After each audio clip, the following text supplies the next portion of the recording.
I'll start with what I told the review board, because it's the only version of events I've given under oath, and I don't see the point in giving you a different one now. I was already washing out. I knew it.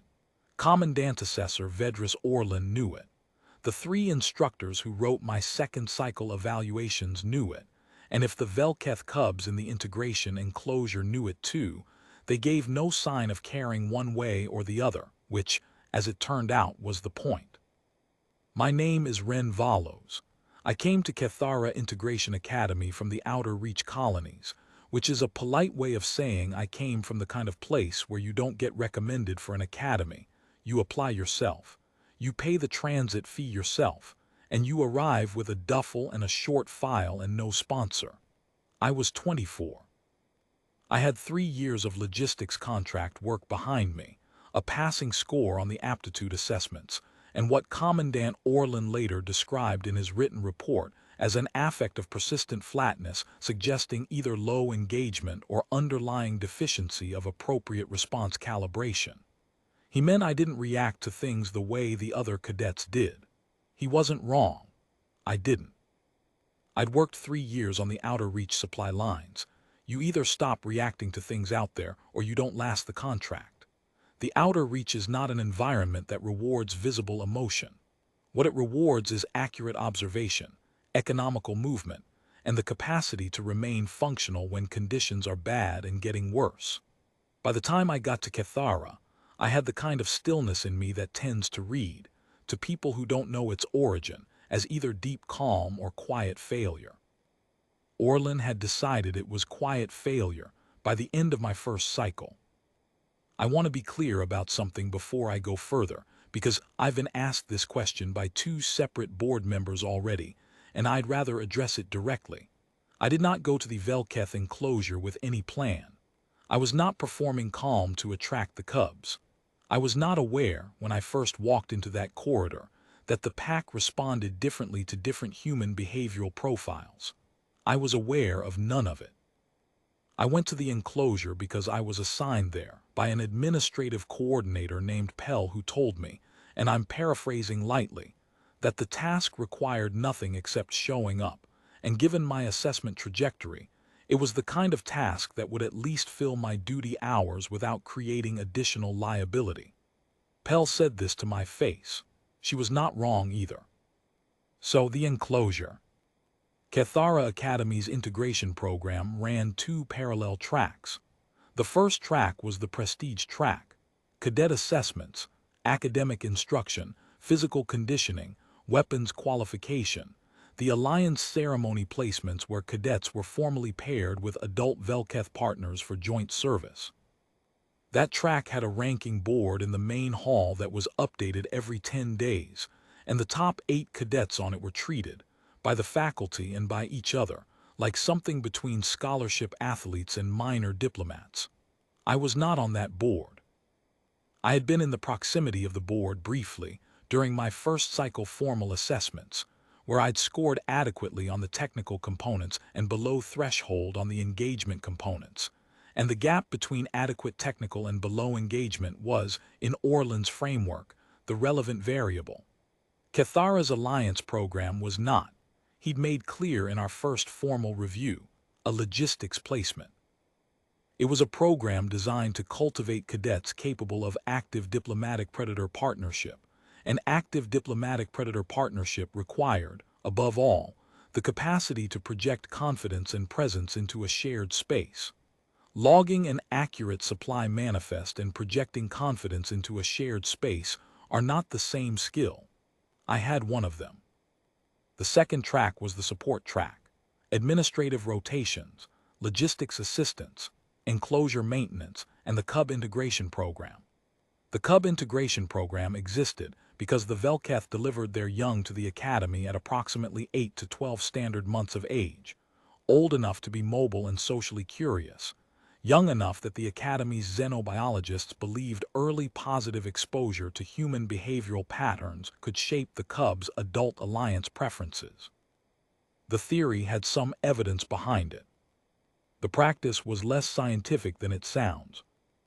It mostly meant that cadets on the support track were rotated through the enclosure in 2-hour blocks to be present, while the cubs did whatever cubs did, which was mostly tumble over each other, test surfaces with their jaw tips, and periodically launch themselves at the overhead rigging and miss, and hang there making a sound that the xenobiologists logged as juvenile frustration vocalization, and that I can only describe as the sound of something very young discovering that its ambitions are currently slightly ahead of its body. The vel-keth are not earth-coded. I want to make sure that's understood, because a lot of the official documentation uses language like corvid panther hybrid and feline avian characteristics. And while I understand why the xenobiologists reach for those comparisons, they don't capture what it's actually like to be in a room with one. A vel-keth cub at 8 months is roughly the size of a large dog, 6-limbed, with the forward 2 limbs carrying the wing membrane that extends to full flight capability around 18 months. The body is scaled, dark iridescent. The coloring shifts between near black and a deep blue-green depending on angle and light, which means a group of them moving together looks less like animals and more like a trick of the light that keeps rearranging itself. A dark shimmer with amber eyes, and the intentionality of something that has always been the most dangerous thing in whatever room it was in. The eyes are forward-facing, fixed in that specific predator arrangement that makes it clear the animal has never had a reason to worry about what was behind it. The tail is prehensile at the tip. They use it to grip, to test texture, and once they trust a surface or a person to anchor. They are not soft. They are not cute in the way a cub of an earth-coded species is cute. They are predators from the first breath, and they look it. What they are is particular. They decide things. The xenobiologists use the word selective, but that's a clinical understatement. The vel-keth don't warm up to things gradually, don't extend provisional trust while they accumulate positive interactions, don't do anything that resembles the incremental social bonding curve you'd observe in an earth mammal. They either file something as relevant to them or they don't, and once they've filed it, the filing appears to be permanent. The integration program was premised on the idea that controlled early exposure would increase the probability of cubs filing human cadets as relevant. The results across the program's 6 years had been inconsistent enough that there was a review board scheduled for the following cycle to assess whether the program should continue at all. I know this because Pell mentioned it when she assigned me. In the same flat tone, she'd mentioned my assessment trajectory, as additional context for why the task was low stakes. If the whole program was heading for review, then one cadet's performance within it was not a variable anyone was watching closely. My first rotation was a Tuesday morning, 7 weeks into my second cycle. I had received my second unsatisfactory conduct of engagement notation the day before. Orlin gave them out when he felt a cadet was failing to demonstrate what he called active presence, which meant speaking up in group assessments, displaying visible confidence markers during evaluation exercises, projecting the kind of forward-leaning energy that the Alliance program was designed to cultivate. I did not project that. I listened. I completed tasks accurately and on time. I asked questions when I had them and didn't when I didn't, which Orlin read, per his notation, as chronic reluctance to engage at appropriate initiation levels. I did not perform enthusiasm I didn't feel, and Orlin had decided with the second notation that this constituted a pattern. A pattern meant a recommendation was coming. A recommendation meant a washout order was 6 to 8 weeks away, pending the standard review period. So I walked into the cub enclosure the next morning with 2 unsatisfactory notations, a flagged file, and no particular expectation of anything.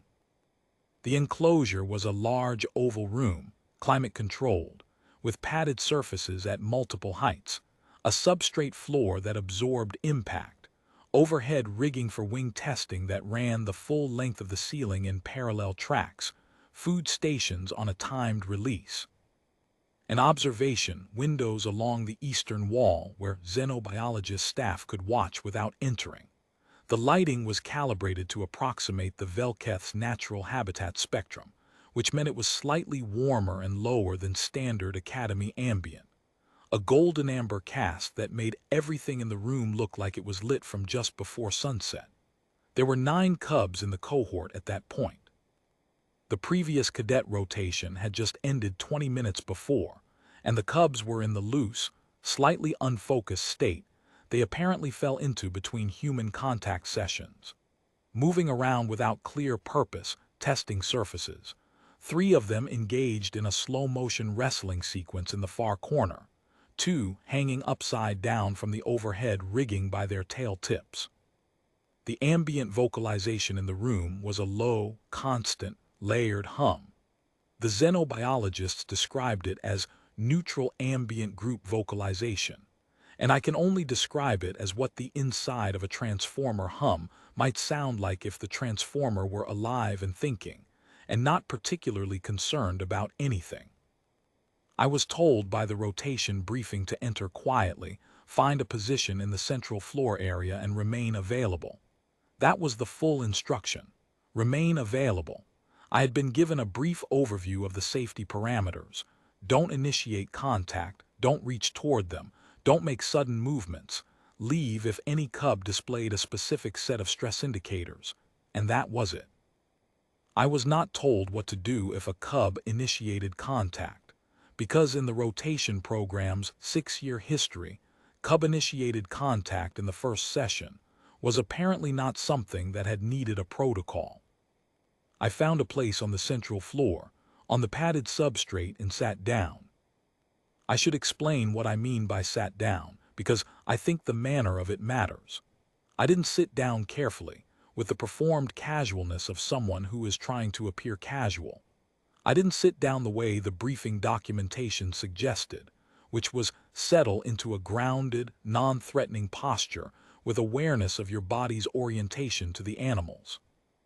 I sat down the way I sit down after a long logistics shift, with the intention of being still for a moment, because being still is restful and I was tired and the floor was padded and sitting was better than standing.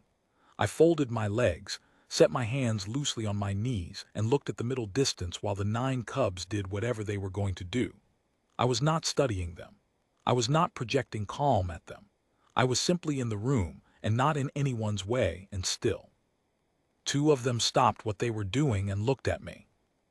I noted this without reacting to it, because reacting to it would have been a sudden movement. They looked at me for what felt like about 40 seconds, long enough that I became aware of the quality of the attention, which was total and very direct, the kind of attention that has no social component in it at all, no self-consciousness, no performance. They were simply deciding something, in the unhurried manner of things that have never had to hurry. Then the one on the left, who I would later learn was the cohort's dominant tendency female, whom the xenobiologists had logged as specimen 7 but whom I privately called Kite because of the way she angled her wings when she was assessing something, tilting forward like a blade catching the air, walked across the enclosure floor toward me. Not quickly, not slowly. Just directly, in the way that a predator moves when it has already decided where it's going and sees no reason to be theatrical about it. She stopped 2 feet away, sat down facing me, and looked at me from a distance that was close enough that I could see the amber gold rings in her eyes and the faint shimmer of her scales shifting in the enclosure's warm light. We looked at each other. She made a sound, not the ambient transformer hum, something shorter, lower, with a precise beginning and a precise end, like a word rather than a noise. It had a quality to it that I cannot describe accurately in any term that doesn't make me sound like I'm anthropomorphizing, so I'll just say, it was directed at me specifically, and I knew it was directed at me, and I knew it was something rather than nothing. The xenobiologists would later describe it, after reviewing the observation footage, as a first-tier contact vocalization, which was notable because first-tier contact vocalization was not typically documented until the 3rd or 4th cadet rotation session, if at all, and in 3 of the program's 6 active years had not been observed at all during first sessions. In this case, It was occurring within 4 minutes of my entry. I didn't know any of that at the time. I just heard a sound and recognized that it had been directed at me, so I acknowledged it the way I acknowledged most things directed at me, which was a short nod and a quiet yeah. Not a performance of warmth, not baby talk, not the enthusiastic verbal engagement the briefing materials had suggested as one option for positive response to initial contact behaviors. Just the acknowledgement one gives when someone has said something to you and you have heard it. Kite held still for 3 more seconds. Then she walked the remaining 2 feet, stepped onto my left knee, turned once in a tight circle, and lay down with her tail tip wrapped around my ankle. She weighed roughly 40 kilograms at that point. My knee registered this. I did not move. The second cub who had been watching, the one I'd come to think of as Locke, for reasons that had to do with the specific quality of his attention once he'd settled on a position, the sense that he had assessed and decided, and was now simply in place, crossed the enclosure at a less purposeful pace. He didn't come directly. He circled me at about 6 feet of distance, once, in the unhurried manner of something doing its own assessment for its own reasons. Then he settled at my right side, close enough that his shoulder was pressed against my hip, his attention turned outward toward the enclosure at large, as if he had chosen that spot for entirely unrelated reasons, and it happened to be adjacent to me. His tail tip was on the floor between us, not touching me, but present in a way that felt like a statement rather than an accident. The ambient vocalization had shifted. The low group hum had moved to something very slightly lower in pitch and slower in rhythm. I noticed this the way I noticed changes in ambient conditions on the supply lines, not analytically, not with assigned meaning, just as a change logged in the running inventory of what the room was doing. The other 7 cubs continued their various business. 3 of them glanced over at some point, registered what was happening, and went back to what they'd been doing. The session ran for 90 more minutes, during which Kite slept on my knee and Locke sat at my side with his shoulder against my hip, and at the end of it I stood slowly, set Kite down with both hands, and walked to the exit. At the door I glanced back. Both of them were watching me leave. Locke had moved to the position I'd been sitting in, and was pressing one of his tail tips against the padded floor, where my knee had been, with the deliberate focus of something that has decided to record an impression. I went to my academic session. I ate my evening ration. I slept my hours. I came back for my next rotation 3 days later. By the end of the second week, I had 3 cubs. The third one, Thrum, came to me on my 4th rotation. He was smaller than Kite and Locke, quicker in his movement, with a habit of making decisions suddenly after periods of extended observation, like a thing that gathered information patiently until the decision was obvious, and then acted on it immediately. He arrived on my 4th session by crossing the enclosure in a fast, low line that I tracked only at the last moment, then climbing directly onto my back and placing both his forward feet on top of my head, apparently for the elevation. He was approximately 35 kilograms, and the elevation was not dramatic, but the posture had the quality of a thing that had decided this was correct and was not interested in reconsidering. The xenobiologists would later tell me that this behavior in adult vel-keth indicated a trust designation. Using another creature as a vantage point was a vulnerability display, since it oriented your eyes upward and away from the enclosure perimeter. In a cub, they were less certain of the meaning. I was certain of the weight, and of the fact that when I gently tried to shift him off the first time, he made a sound that every other cub in the room immediately looked up to track, and so I did not shift him again. His personal vocalization was the one that gave him his name, a specific, slightly arrhythmic hum that started up every time he was resting, and that was distinct from the group ambient, something personal and particular, the sound of something that had arrived somewhere it was going to stay. 3 cubs out of 9. I will tell you honestly, I didn't think much about it at the time. I was grateful to be somewhere in which the only metric was presence, and the Cubs had no opinion about my conduct of engagement notations or my ranking board absence, and those were the two largest facts I was carrying with me through most of those weeks. The washout recommendation was still pending. I was still attending Orland's assessment sessions and still logging below threshold on the engagement metrics and still receiving the flat-toned weekly reviews that were building, line by line, toward the formal recommendation. The enclosure was not a reprieve from any of that. It was just 2 hours, 3 times a week, in which none of it was the relevant thing. I was not performing calm for the Cubs. I want to be unambiguous about this for the record.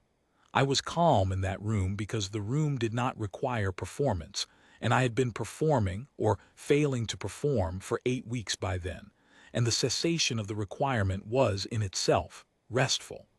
The Cubs were, in that sense, doing me a favor they had no knowledge of doing. In return, I was present, I showed up, I sat down, I remained available. It turns out that for a vel-keth Cub, that is a rather significant offering. The problem, the first problem, the one that happened before the larger one, was that Kite started following me to the enclosure door. The protocol was simple. Cadets exit through the outer door, which sealed behind them before the inner gate was touched, standard airlock logic maintained to prevent any access to the main corridor. The issue was that by my 6th week of rotations, Kite had begun waiting at the outer door rather than at the interior of the enclosure. When the door opened, she pressed against the frame, not pushing out, not attempting exit, just occupying the threshold with the wing panel forward and the first-tier contact vocalization directed at me, clearly and specifically, the way she had directed it at me on the first day. The xenobiologists observing from the window described it later as atypical threshold attachment behavior not previously observed in this cohort's integration sessions. She wasn't trying to escape. The xenobiologists were fairly certain of this because they had been watching and because the vel-keth territorial instinct in the integration context was oriented inward, not outward. They claimed space. They didn't flee it. What Kite was doing was something different, and the xenobiologist on observation duty that day, a researcher named vel-keth, made me stand in the doorway for 6 additional minutes while Kite made the vocalization and Sova recorded it. And then Sova came out into the corridor and said to me, in the tone of someone who is trying to determine whether a data point is real or whether she has misread her own instruments, "What exactly are you doing in there?" I told her. I sat down and stayed still, and the Cubs came over and I remained available. Sova looked at me for a moment with the expression of someone who has received an answer that is technically complete and practically insufficient. Then she went back inside, and I heard her starting the acoustic analysis on the footage. She wrote 4 pages of preliminary notes that evening. I know because she told me about it the next day, when she was waiting for me outside the enclosure with a data recorder and a list of questions about my behavioral profile, my background history, my prior animal contact experience, and whether I had any formal training in predator-species interaction or communication theory. I told her my background was 3 years of colony logistics. I told her my prior animal contact was the facility hound at Outer Reach Station 12, a dog, half-blind, very loud, who had slept against my bunk every night for 14 months because I gave her a share of my evening ration, and who had made a sound when I left for the transit that I still thought about sometimes on the long supply runs when the shift was quiet. I told her I was reasonably certain the vel-keth Cubs were operating on a different logic than the hound had been. Sova said she wasn't so sure. She said, "The hound bonded to you because you were consistent, present, and not demanding anything from her. You weren't trying to train her or impress her. You just shared your food and slept in proximity and didn't make her work for it. That's not a different logic Cadet follows. That's the same logic. You just don't recognize it as a skill because to you it's not a skill. It's just how you are." I didn't have a response to that. I went in for my rotation. Kite was at the door. She made the sound. I sat down. She climbed on my knee. The formal designation happened in my 9th week. I want to be careful about how I describe this, because I'm aware that what actually happened and what it looked like from the outside are two different things, and both of them matter for the board's understanding. What actually happened? I walked into the enclosure for my off-day extended rotation. Sova had offered me extended access slots during weeks 8 through 11 because the data was accumulating and my presence was useful to the ongoing record, and all 9 cubs were already oriented toward the door when I entered. Not just Kite, Locke, and Thrum.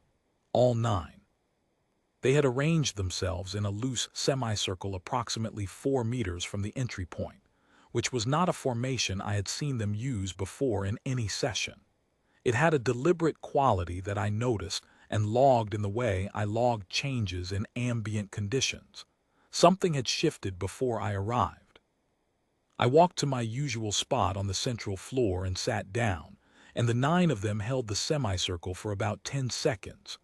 Then Kite walked forward from the center of the formation, unhurried and direct, and stopped in front of me. She made a sound sequence that was longer and more structured than anything she had vocalized in our previous sessions. 3 distinct segments with a pause between the second and third, each segment with its own internal rhythm, the whole thing having the quality of something being said that has a grammar to it rather than just an expression. It lasted perhaps 6 seconds. Then she extended her tail tip and touched it to the back of my right hand. She held it there for a count of 4. Then she withdrew the tail, sat back and was still. Then she sat down in front of me, and the other 8 sat down around and behind her, and the ambient vocalization in the room shifted to something I hadn't heard before. Lower, slower, and somehow, I don't have a better word for this, settled. Completed.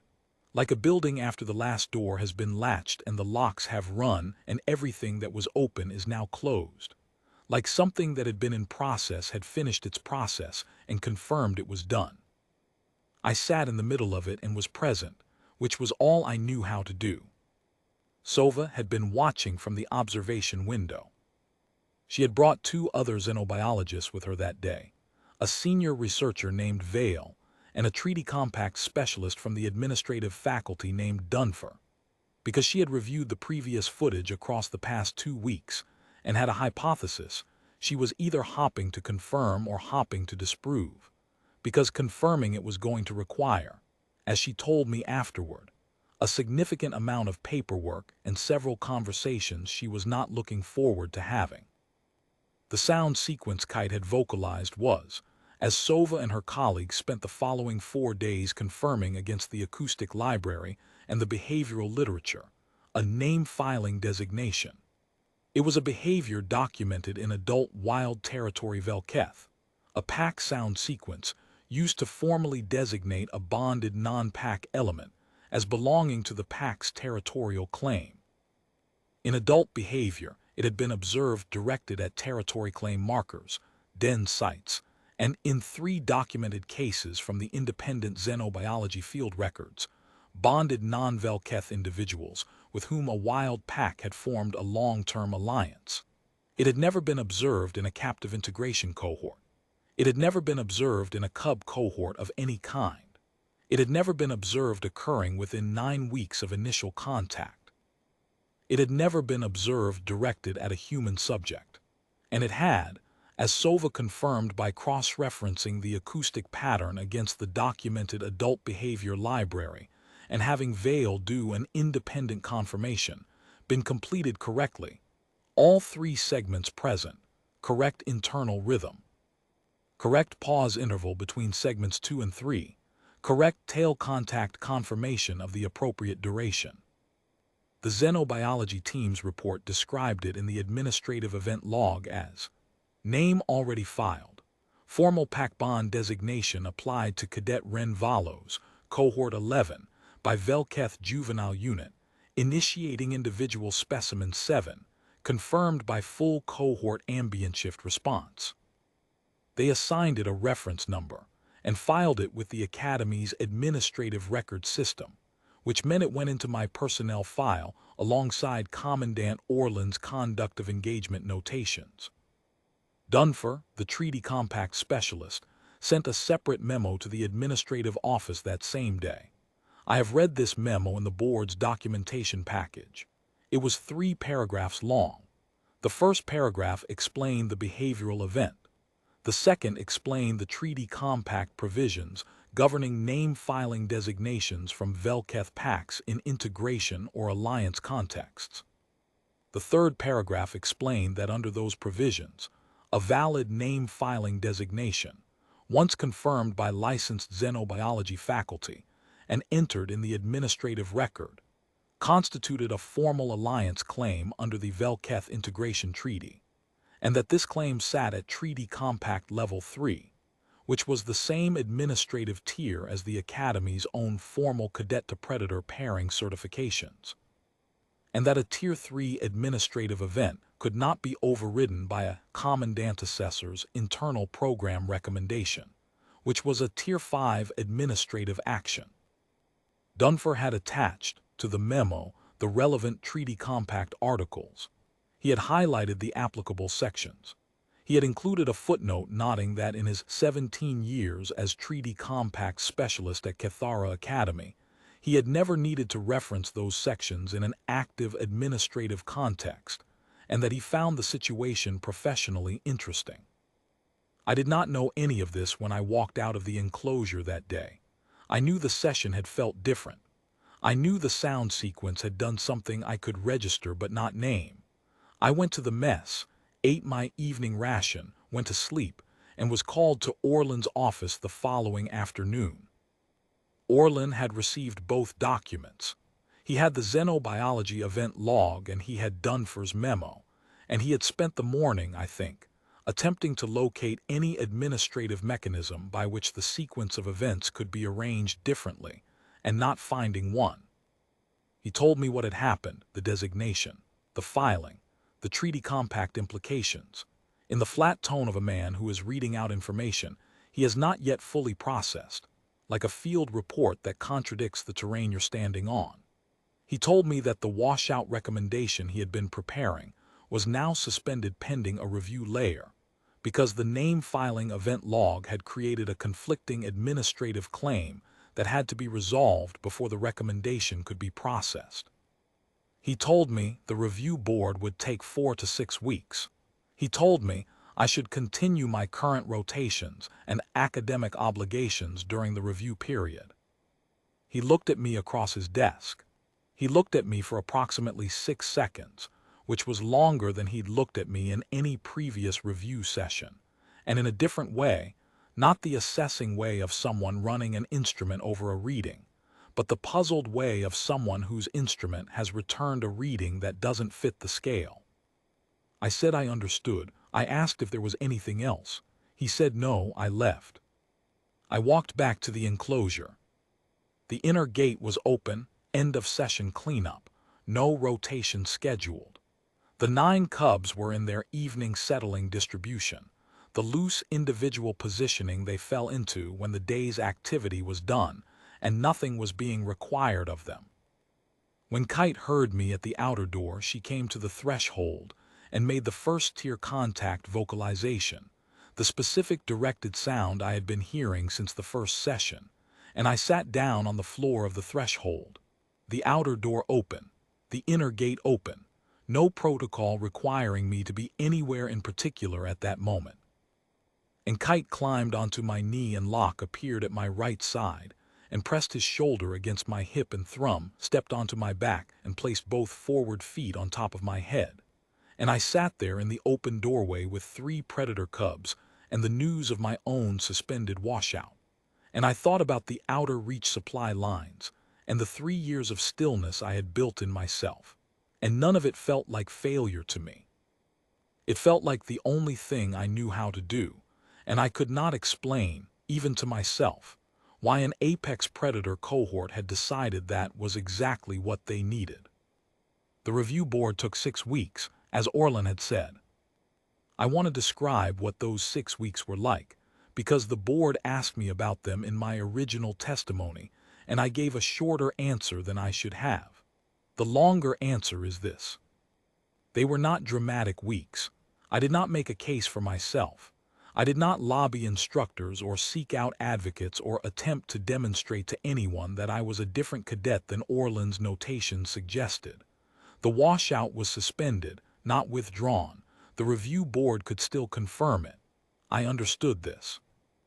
I had no clear model for how to influence the outcome, and I have always found that attempting to influence outcomes I don't have a clear model for is a reliable way to make things worse, so I didn't try.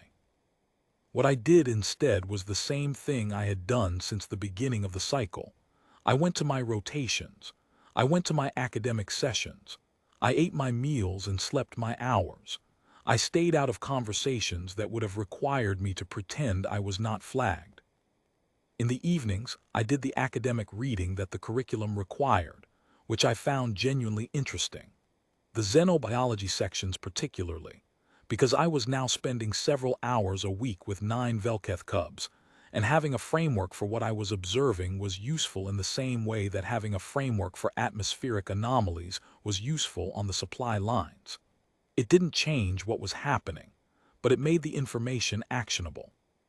Sova had started lending me materials from her own reading list. I read them. What I also did was take every extended rotation slot Sova offered, which was every off day for the duration of the review period. She framed this as xenobiology data collection, which it was, and I understood that she was also doing me a favor, which she didn't need to do, and I appreciated it without saying so, because she didn't seem to need me to say so. The cubs grew during those weeks. At 8 to 9 months they had been the size of large dogs.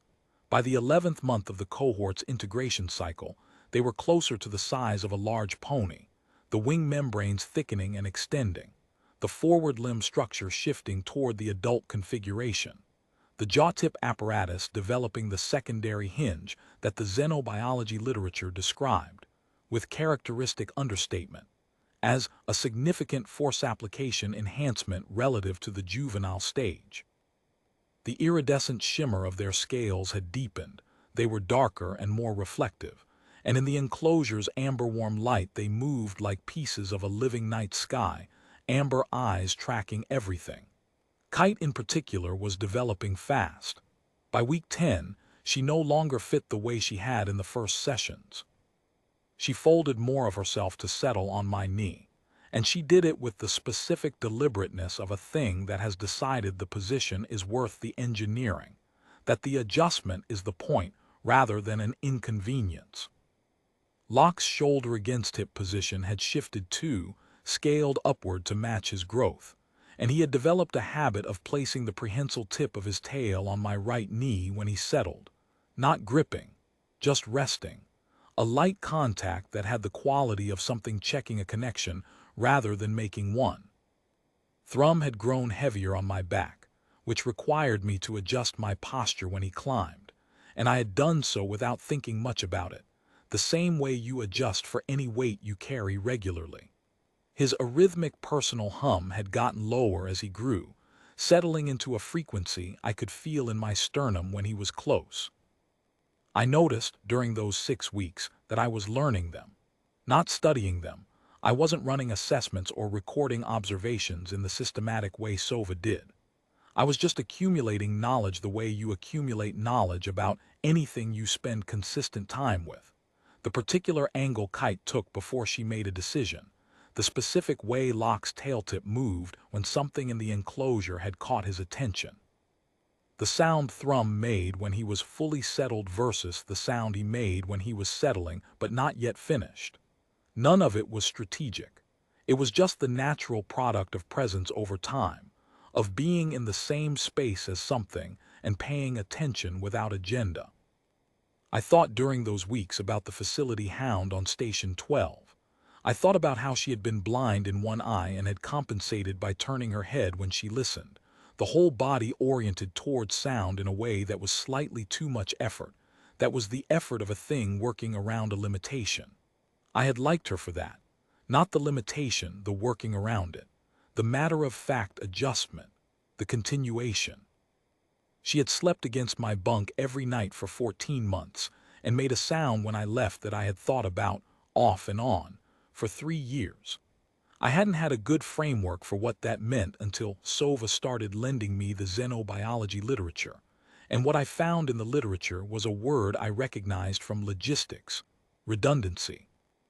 The Hound had filed me as a redundant resource, a backup warmth source, a backup food source, a backup orientation anchor in a station that was noisy and confusing. In the xenobiology literature, the vel-keth equivalent of this was not redundancy but something closer to the opposite: sufficiency. The vel-keth did not file a name because the named individual was backup. They filed it because the named individual was, in whatever calculus the pack ran on, sufficient, complete. The thing that completed the count. The distinction, I thought, was significant. I thought about it on the long walk from the academic wing to the enclosure, and on the long walk back. I thought about it while eating my evening ration alone, because the mess hall socialization exercises that Orland's program used as informal assessment opportunities were not places I spent more time than required. I thought about it in the slow hours after my rotation when Thrum's hum was still in my chest. The moment I want to tell the board about in detail. The one that is, as best I can reconstruct, the moment the board's formal decision began to tip, happened on the 38th day of the review period. I was walking from the academic wing to the enclosure for my off-day extended rotation, early in the morning, before the main corridor had fully filled. The central hall ran past the prestige track ranking board and past the scheduled assessment room where the formal pairing evaluations were conducted. On that particular morning, there was a pairing assessment scheduled.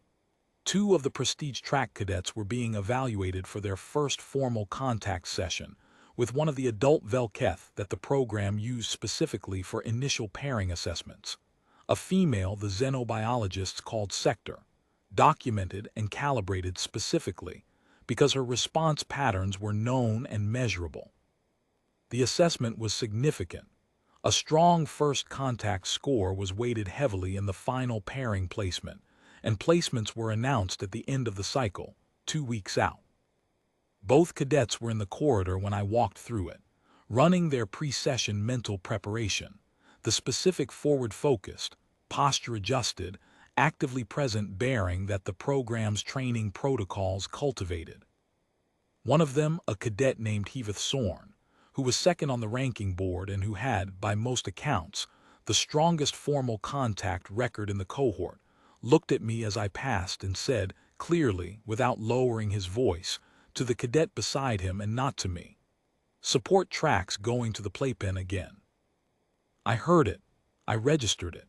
It landed in the same category as Orland's notations and Pell's administrative clarity, accurate in its essentials, delivered without particular malice but without softening either. Sorn was not wrong.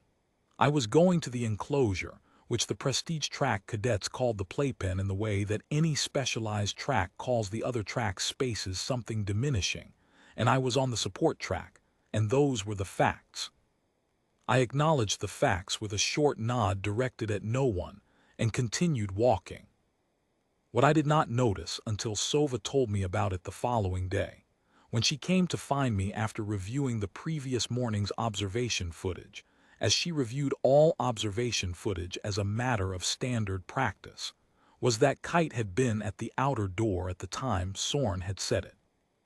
The outer door has a sound transmission gap, not deliberate, a construction imperfection that had been documented by facilities maintenance and deprioritized twice in the last 3 years because it had never before been relevant to anything.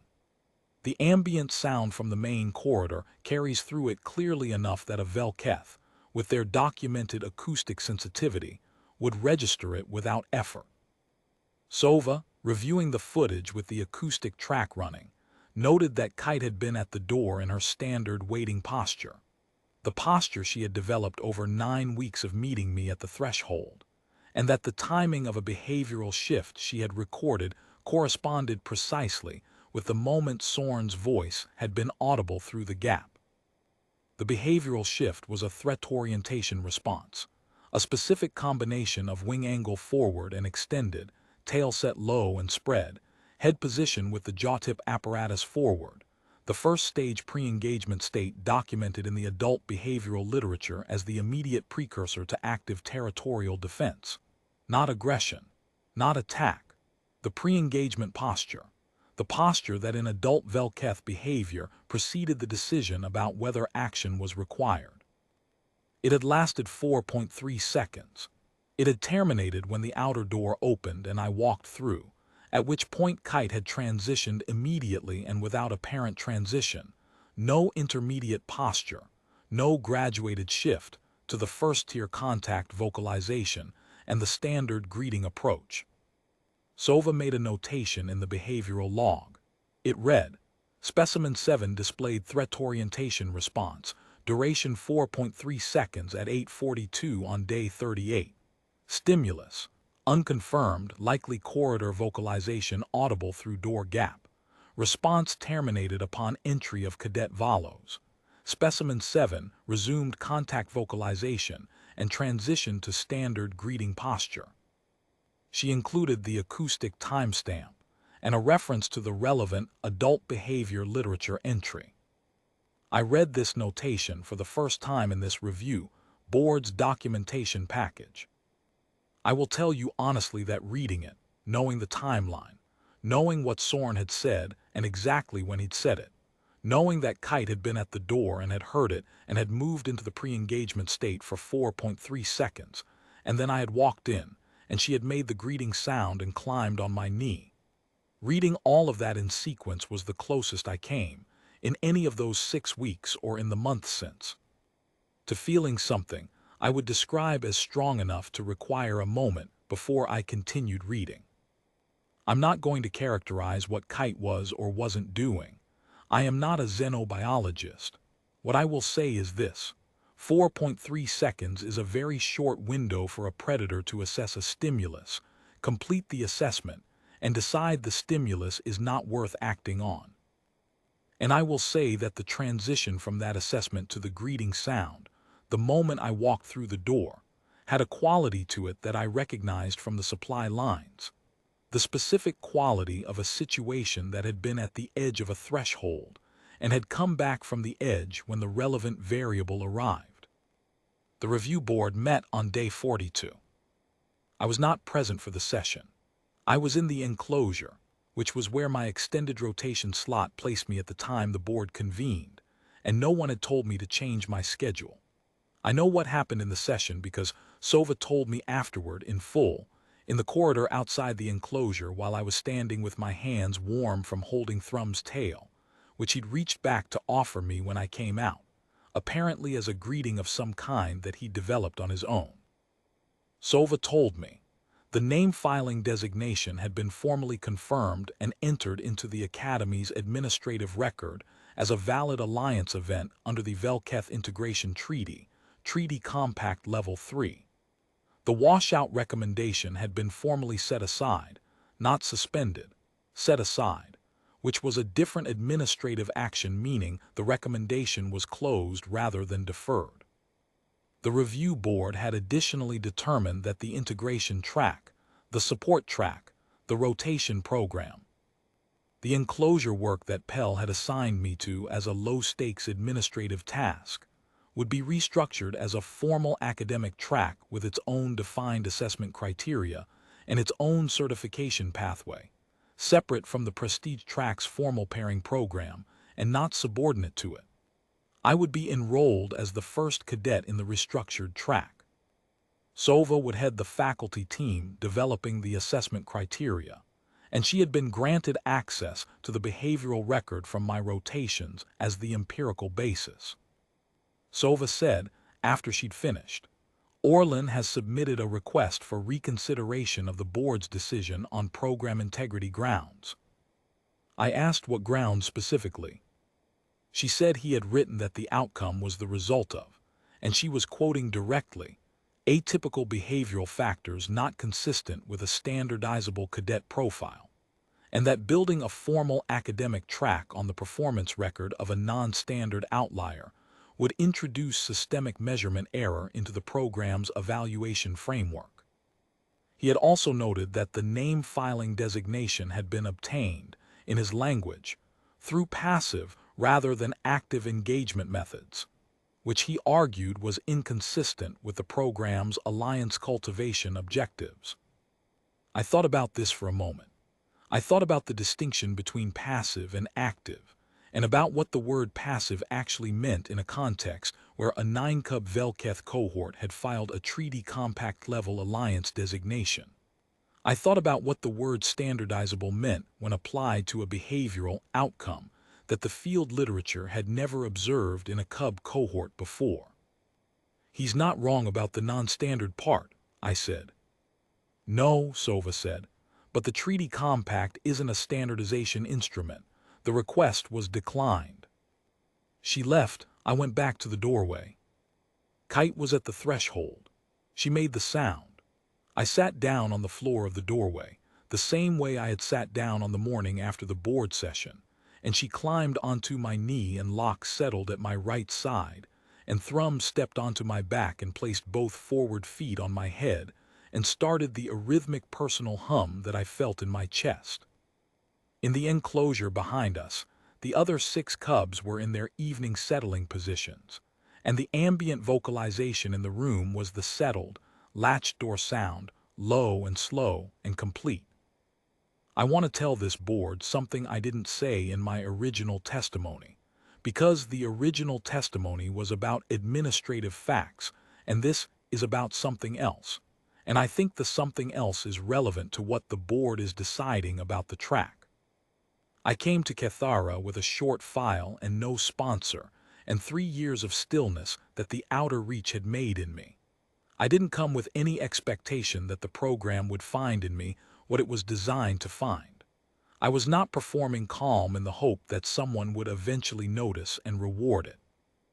I was calm because the outer reach had made me calm, and because it was the only honest thing I had to offer, and because, in my experience, the performance of things you don't actually feel is a waste of effort that tends to end badly regardless of how good the performance is. I don't know what the vel-keth found in me. Sova has a theory. The xenobiology faculty has a theory. The treaty compact documentation uses the phrase territorial loyalty alignment, which means something precise in the behavioral literature and almost nothing in plain speech. What I can tell you is what I experienced from the first session to the name filing to now, which is this. I sat down in a room full of apex predators and was present and still and not demanding anything from them, and they decided on their own timeline and by their own criteria that I was the element their territory was incomplete without.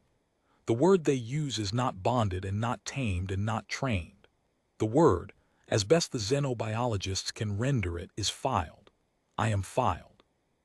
I am a permanent entry in a record that 9 juvenile vel-keth maintain in whatever form a vel-keth maintains records, and the entry reads, in the closest approximation xenobiology can offer, name already filed. I did not earn it by being impressive. I did not earn it by being skilled in the ways the prestige track measured skill, or by projecting the forward-leaning energy that Orland's assessment criteria required, or by demonstrating active presence in the ways that active presence is usually demonstrated. I earned it, to the extent the word applies at all, by being there, and being still, and not leaving. By showing up to the same room 3 times a week, and sitting down on the floor and being available. By being, in whatever calculation the pack was running, sufficient. Commandant Assessor Vedras Orlan, whose reconsideration request was declined, has since transferred to a posting at the Secondary Integration Facility on Sethara Station. I hold no particular feeling about this. He assessed what he saw, and what he saw was accurate. He just didn't see what the pack was looking at. The pack wasn't looking at active presence or engagement metrics or cadet profile standardizability. The pack was looking at something that I cannot name precisely, and that the xenobiology literature approaches with the useful but partial term territorial loyalty alignment. Something about stillness, perhaps, or consistency, or the specific quality of presence that doesn't ask anything in return. I don't know. I know what it felt like from my side. It felt like being recognized for a thing I hadn't known I was doing. I have been asked, by members of this board and by others, whether I think the integration track should be restructured as SOVA and the xenobiology faculty are recommending.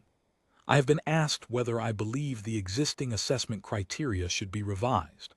I have been asked, more than once, to provide a formal statement about the value of different behavioral profiles in predator alliance work. I want to answer all of those questions with the same answer, which is this. I don't know what the right assessment criteria are.